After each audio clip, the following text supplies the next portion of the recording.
Praise the Lord. आप सबको जय मसीह की। मैं परमेश्वर का धन्यवाद देता हूं आज की सुबह दिखाने के लिए। एक और दिन परमेश्वर ने हम सबके जीवन में जोड़ दिया। हम परमेश्वर को कोटि कोटि धन्यवाद दें। एक नया संदेश लेकर मैं आपका दोस्त पास्टर राज मैसी आपके सम्मुख उपस्थित हूं और आप देख रहे हैं मेरा यूट्यूब चैनल जिसका नाम है ब्रदर राज मैसी। मैं आपसे गुजारिश करता हूं कि मेरे इस चैनल को सब्सक्राइब कीजिए, बेल आइकन को दबाइए ताकि नोटिफिकेशन आपके पास पहुंचे, नया वीडियो नई जानकारी बिना व्यवधान के आपके पास पहुंच जाए। मेरे वीडियोस को लाइक कीजिए और शेयर कीजिए और कमेंट्स बॉक्स में आकर मुझसे ज़रूर बातचीत कीजिए। Praise the Lord. आज का जो संदेश है वो पवित्र आत्मा से जुड़ा हुआ है। हम पवित्र आत्मा के विषय में आज जानेंगे और उन 4 बातों को जानेंगे जो पवित्र आत्मा पाने के बाद हमारे जीवन में आती हैं और ये बहुत ज़रूरी है। ये चारों बातें हमारे जीवन में अगर है तो इसका मतलब हम पवित्र आत्मा से परिपूर्ण हैं, हम प्रभु में आत्मिक उन्नति कर रहे हैं और ये चारों बातें हमारी आत्मिक उन्नति के लिए बहुत ज़रूरी हैं, बहुत ज़रूरी है। क्योंकि हर एक विश्वासी को आत्मा में बढ़ते रहना है, आत्मिक उन्नति करते रहना है। आत्मिक उन्नति तभी होगी जब आत्मा हमारे जीवन में काम करेगा, पवित्र आत्मा हमारे जीवन में काम करेगा। तो पूरा संदेश सुनिए और देखिए 4 बातें कौन सी हैं जो बाइबल हमको बताती है। इन चारों बातों में से एक बात भी हमारे जीवन में कम नहीं होनी चाहिए। ये चारों बातें हमारे जीवन में होनी बहुत ज़रूरी है। तो पूरा संदेश सुनिए, इसे शेयर भी कीजिए ताकि बहुत से लोग इन बातों को जानें और उस सच्चाई को जानें जो बाइबल हमें बताती है। क्योंकि ये प्लेटफॉर्म कौन सा है आप सभी जानते हैं, जिद है सच को फैलाने की। Praise the Lord. True pulse में आज का सवाल है कि विलाप गीत की पुस्तक किसने लिखी है। विलाप गीत यिर्मयाह और यहेजकेल के बीच में एक पुस्तक है। किसने लिखी है यदि आप जानते हैं तो उससे कमेंट्स में लिख दीजिए, नहीं तो डिस्क्रिप्शन में आपको इस सवाल का जवाब मिल जाएगा। Praise the Lord. एक छोटी सी प्रार्थना करके आज के वचन को शुरू करते हैं। प्रभु जी मैं धन्यवाद देता हूँ आज की सुबह दिखाने के लिए और विनती करता हूँ प्रभु जी आज के वचन को भी शेयर करने मेरी मदद सहायता कर। मेरे होठों को मेरे दिल दिमाग को छूकर ब्लेस कर। मेरी आत्मा और मेरा शरीर तेरे ही कब्जे में रहे ताकि बोलने वाला मनुष्य नहीं बल्कि तेरा आत्मा हो। जो भी गूढ़ भेद की बातें आज के वचन में छिपी हैं वो हम पे प्रकट करना प्रभु, ताकि उन बातों को हम जाने और अपने जीवनों को उसी के अनुसार गुजारने का प्रयास कर सकें। परमपिता परमेश्वर, जितने भी लोग इस समय आज के इस वचन को देख रहे हैं, सुन रहे हैं, उन सब पर मैं तेरी आशीष उंडेलता हूँ प्रभु जी। सब पर तेरी आशीष बोलता हूँ। हर एक को आशीषित कर, हर एक की रोग बीमारी, चिंता परेशानी, दुख तकलीफें, लड़ाई झगड़े, तफरके, मनमुटाव, बांझपन, कर्जा, नशा, बेरोजगारी, कमी घटिया, बुरी बीमारी और तलाक की समस्याएं हर एक घर से दूर कर दे प्रभु। जिनके बिजनेस फ्लॉप हो गए प्रभु जी उनमें नई जान डाल प्रभु जी, और जो बेरोजगार है उनको अच्छा रोजगार दे या बिजनेस दे या मिनिस्ट्री दे ताकि प्रभु जी वो तेरी महिमा कर सकें। जिन घरों से लोग खो गए हैं उनको अपनी निगरानी में उन घरों तक पहुंचा ताकि उन घरों में आनंद बनाया जाए। मैं धन्यवाद देता हूं प्रभु, तूने मेरी इस प्रार्थना को भी सुन लिया। प्रभु यीशु मसीह के नाम से मांगता हूं, आमीन। Praise the Lord. तो आइए आज के संदेश को हम शुरू करेंगे। संदेश है कि पवित्र आत्मा के वो 4 काम जो हमें आत्मिक उन्नति देते हैं। तो पवित्र आत्मा के विषय में प्रभु यीशु मसीह ने कहा यूहन्ना 14 अध्याय में, जब हम पढ़ते हैं कि मैं जाता हूं और तुम्हारे लिए एक सहायक भेजूंगा जो सर्वदा तुम्हारे साथ रहे। तो पवित्र आत्मा एक सहायक के रूप में हमारे साथ है, लेकिन बहुत सारे काम पवित्र आत्मा ने किए हैं। लेकिन 4 पॉइंट मैंने निकाले हैं आपके लिए, अपने लिए, ताकि इन 4 खास बातों को हम अपने जीवन में घटते हुए देखें और अपनी आत्मिक उन्नति को हम आगे बढ़ाएं, हम स्पिरिचुअल ग्रोथ करें, हम आगे बढ़ें। क्योंकि एक साधारण सी जिंदगी जीना तो बहुत आसान है कि सुबह उठे, खाना खाया, नाश्ता किया, काम पे चले गए, शाम को आए, खाना खा के सो गए, ये एक साधारण जिंदगी है। लेकिन जब हम प्रभु में आ जाते हैं तब हमारा जो है जो दिनचर्या है जो हमारी वो बहुत व्यस्त हो जाती है। क्योंकि हमें फिर सिर्फ ड्यूटी नहीं करनी, हमें जॉब नहीं करनी, हमें परमेश्वर को भी समय देना है, हमें प्रार्थना भी करनी है, हमें वचन भी पढ़ना है, हमें लोगों की संगति में भी रहना है, रेगुलर परमेश्वर के लोगों से बातचीत में बने रहना है ताकि हमारा आत्मिक ग्रोथ होता रहे, आत्मिक उन्नति हमारी होती रहे। तो आत्मिक उन्नति के लिए ये 4 बातें मेरे लिए और आपके लिए बहुत ज़रूरी हैं। तो पूरा संदेश सुनकर इसे आप शेयर ज़रूर करना ताकि बहुत से लोग इन 4 बातों को जानें और वैसे ही अपने जीवन को व्यतीत करें। तो सबसे पहले हम देखेंगे पहला काम क्या है जो प्रभु यीशु मसीह ने बताया यूहन्ना प्रेरितों के काम 1 अध्याय और उसके 8 पद को हम जब देखते हैं तो वहां पर प्रभु यीशु मसीह अपने चेलों को कुछ बता रहे हैं पवित्र आत्मा के बारे में। प्रभु यीशु मसीह यहां पर इस प्रकार से कहते हैं, परंतु जब पवित्र आत्मा तुम पर आएगा तब तुम सामर्थ पाओगे। और आगे लिखा है, और यरूशलेम और सारे यहूदिया और सामरिया और पृथ्वी के छोर तक मेरे गवाह होगे। मेरे गवाह होगे, ये आखिरी सेंटेंस है जो प्रभु यीशु मसीह ने चेलों के साथ बातचीत करके कहे। इसके बाद यीशु मसीह स्वर्ग पर उठा लिए गए, क्योंकि 9 आयत में ये लिखा है कि यह कहकर वह उनके देखते देखते ऊपर उठा लिया गया और बादल ने उसे उनकी आंखों से छिपा लिया। तो ये आखिरी शब्द जो है प्रभु यीशु मसीह के पृथ्वी पर चेलों के साथ बातचीत के दौरान यीशु मसीह ये कहते हैं कि जब पवित्र आत्मा तुम पर आएगा तब तुम सामर्थ पाओगे। तो सबसे पहला काम क्या है पवित्र आत्मा का? वो हमें सामर्थ देता है। पवित्र आत्मा हमें सामर्थ देता है। और वो सामर्थ जो है किस लिए? यहाँ पर प्रभु यीशु मसीह फिर 4 बातें बताते हैं कि यरूशलेम यानी कि घर, फिर सारी यहूदिया यानी कि हमारा पड़ोस, और सामरिया यानी कि हमारा देश, और फिर पृथ्वी के छोर तक यानी कि विदेशों तक हम प्रभु यीशु मसीह के गवाह होंगे। बिना पवित्र आत्मा की सहायता के हम ये काम कर ही नहीं सकते, हम उसके गवाह बन ही नहीं सकते, हम उसकी प्रीचिंग नहीं कर सकते, आराधना नहीं कर सकते, क्योंकि प्रभु यीशु मसीह ने कहा यूहन्ना 11 की 23-24 में कि आत्मा और सच्चाई से जो आराधना करते हैं परमेश्वर ऐसे लोगों को ढूंढ रहा है। तो हम बिना आत्मा के, बिना पवित्र आत्मा की सहायता से कोई भी काम नहीं कर सकते। यहाँ पर प्रभु यीशु मसीह स्पष्ट रीति से कहते हैं कि जब पवित्र आत्मा तुम पर आएगा तब तुम सामर्थ पाओगे। और वो सामर्थ क्या करेगी? हमें गवाह बना देगी प्रभु यीशु मसीह का, हमें प्रचारक बना देगी, उपदेशक बना देगी, और हमें आराधक बना देगी, हमें प्रार्थना योद्धा बना देगी। तो इस प्रकार से क्या सिखाती है बाइबल हमको? यीशु मसीह के शब्दों में अगर हम देखें तो वहां पर यीशु मसीह कहते हैं कि जब पवित्र आत्मा तुम पर आएगा तब तुम सामर्थ पाओगे। पहली बात। दूसरी बात संत पौलुस ने कही है, जब हम देखते हैं फिलिपियों की पत्री में, तो वहां पर देखिए संत पौलुस ने इसी बात को उठाकर कहा है।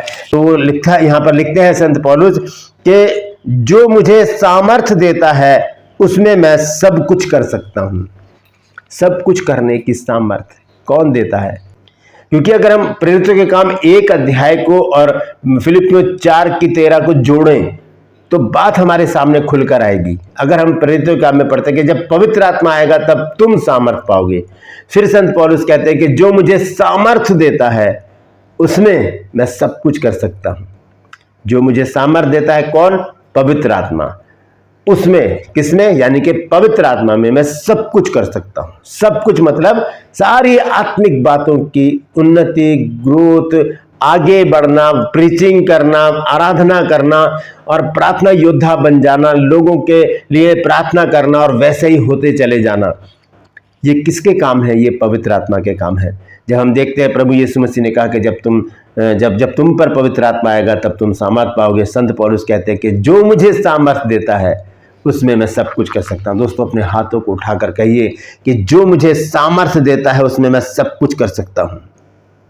पवित्र आत्मा मुझे सामर्थ्य देता है, उस पवित्र आत्मा में मैं सब कुछ कर सकता हूं, सब कुछ कर सकती हूं। Praise the Lord.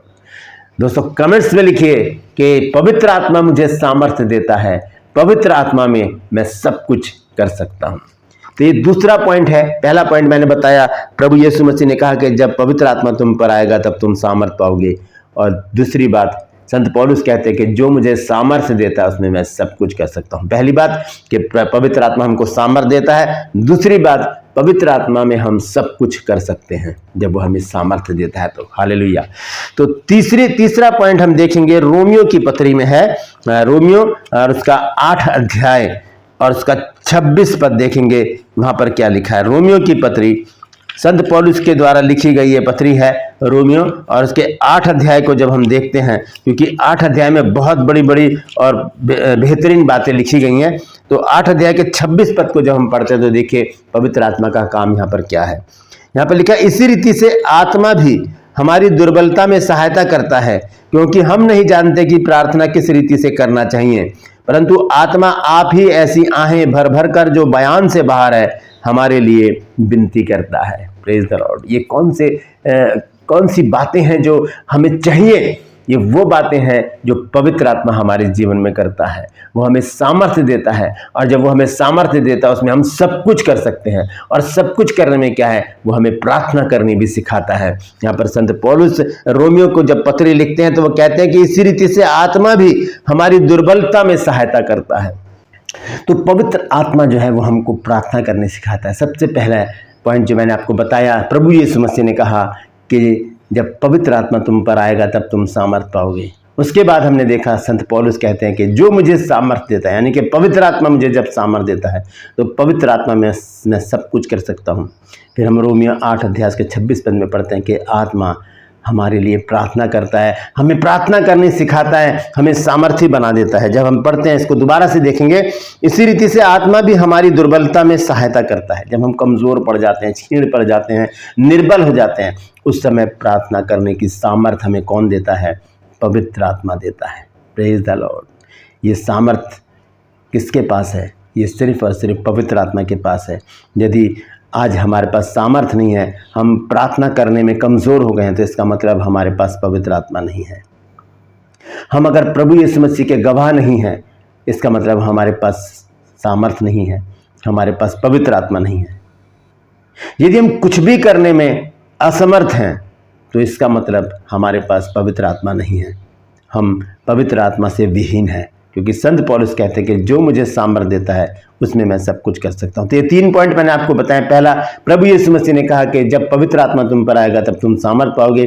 दूसरा, संत पौलुस ने कहा कि जो मुझे सामर्थ देता है उसमें मैं सब कुछ कर सकता हूँ। तीसरा, संत पौलुस ने कहा रोमियो 8:26 में, इसी रीति से आत्मा भी हमारी दुर्बलता में सहायता करता है, क्योंकि हम नहीं जानते कि प्रार्थना किस रीति से करना चाहिए, परंतु आत्मा आप ही ऐसी आहें भर भर कर जो बयान से बाहर है हमारे लिए विनती करता है। Praise the Lord.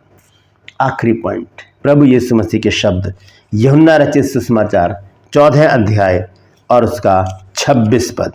देखिए प्रभु यीशु मसीह ने क्या कहा पवित्र आत्मा के बारे में। यहां पर इस प्रकार से लिखा है, परंतु सहायक अर्थात पवित्र आत्मा जिसे पिता मेरे नाम से भेजेगा वह तुम्हें सब बातें सिखाएगा और जो कुछ मैंने तुमसे कहा है वह सब तुम्हें स्मरण कराएगा।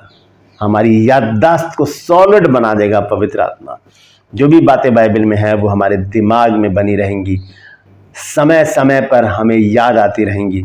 कौन करेगा ये? पवित्र आत्मा। प्रभु यीशु मसीह कहते हैं कि परंतु सहायक अर्थात पवित्र आत्मा जिसे पिता मेरे नाम से भेजेगा वह तुम्हें सब बातें सिखाएगा। सब बातें सिखाएगा। पहली बात क्या है? वो हमें सामर्थ्य देगा। दूसरी बात, जब वो हमें सामर्थ्य देगा तो हम सब कुछ कर सकते हैं उसमें। तीसरी बात, वो हमें हमारी निर्बलता में हमारी सहायता करता है। चौथी बात यहाँ पर लिखा है कि वो हमें सब कुछ सिखाएगा कि प्रार्थना किस रीति से करना चाहिए, प्रचार कैसे करना चाहिए, कहाँ करना चाहिए, किसको करना चाहिए। हमें वो प्रार्थना योद्धा बना देगा, हमें अच्छा आराधक बना देगा। जब हम आराधना करने जाएंगे तब पता चलेगा कि आत्मिक लोग खड़े हैं और परमेश्वर की आराधना कर रहे हैं। दोस्तों, ये चारों पॉइंट बहुत ही बेहतरीन है। इन चारों पर अगर हम मनन करें, आपसे गुजारिश करता हूं कि दिन भर इस पर मनन करिए, पढ़िए, बार बार देखिए पवित्र आत्मा हमारे लिए कितना ज़रूरी है, कितना ज़रूरी है।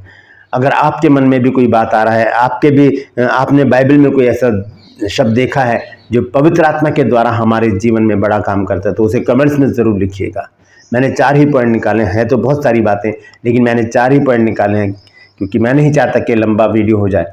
तो ये 4 बातें याद रखिएगा। प्रेरित के काम 1 अध्याय 8 पद, फिलिपियों की पत्री 4 अध्याय 13 पद, रोमियो की पत्री 8 अध्याय 26 पद और यूहन्ना 14 अध्याय और उसकी 26 आयत। Praise the Lord. परमेश्वर इन वचनों के द्वारा हम सबको आशीष दे। यदि आज आपने कुछ नया सीखा है तो कमेंट्स में ज़रूर लिखिएगा और इस वचन को शेयर कीजिए ताकि और भी लोग इन बातों को जान सकें। Praise the Lord. ट्रूपर्स में आज का सवाल है कि विलाप गीत की पुस्तक किसने लिखी है? जानते हैं तो कमेंट्स में लिख दीजिए, नहीं तो डिस्क्रिप्शन में आपको इस सवाल का जवाब मिल जाएगा। मैं आपसे गुजारिश करता हूं कि मेरा जो दर्शन है उसमें अगर आप पार्टिसिपेट करना चाहते हैं, मिलकर मेरे साथ काम करना चाहते हैं, तो आप मुझे ज़रूर बताइए। डिस्क्रिप्शन में मेरा फ़ोन नंबर है, मुझे कॉल कीजिए, व्हाट्सएप कीजिए और बताइए कि आप किस रूप से मेरे साथ इस प्रोग्राम में शामिल होना चाहते हैं। आपका स्वागत है और मुझे ज़रूर कॉल कीजिए, मैसेज कीजिए ताकि हम बातचीत कर सकें। Praise the Lord. आपसे गुजारिश करता हूँ मेरे इन चैनल्स को सब्सक्राइब कीजिए, बेल आइकन को दबाइए ताकि नोटिफिकेशन आपके पास पहुँचे, नया वीडियो, नई जानकारी बिना व्यवधान के आपके पास पहुँच जाए। मेरे वीडियोस को लाइक कीजिए और शेयर कीजिए और कमेंट्स बॉक्स में आकर मुझसे ज़रूर बातचीत कीजिए। Praise the Lord. आज के लिए बस इतना ही, फिर मिलूंगा एक नए संदेश के साथ, एक नया वीडियो लेकर। तब तक के लिए मुझे इजाज़त दीजिए, लेकिन अपना और अपनों का ख्याल रखिए और ध्यान रखिए। हमें एक सहायक दिया गया है जो सर्वदा हमारे साथ रहता है और हमें बहुत सी बातें सिखाता है। हमें सीखने की ज़रूरत है। कब सीखेंगे? जब हम बाइबल को पढ़ते रहेंगे और पढ़ते रहेंगे। Praise the Lord. परमेश्वर आप सबको आशीष दे।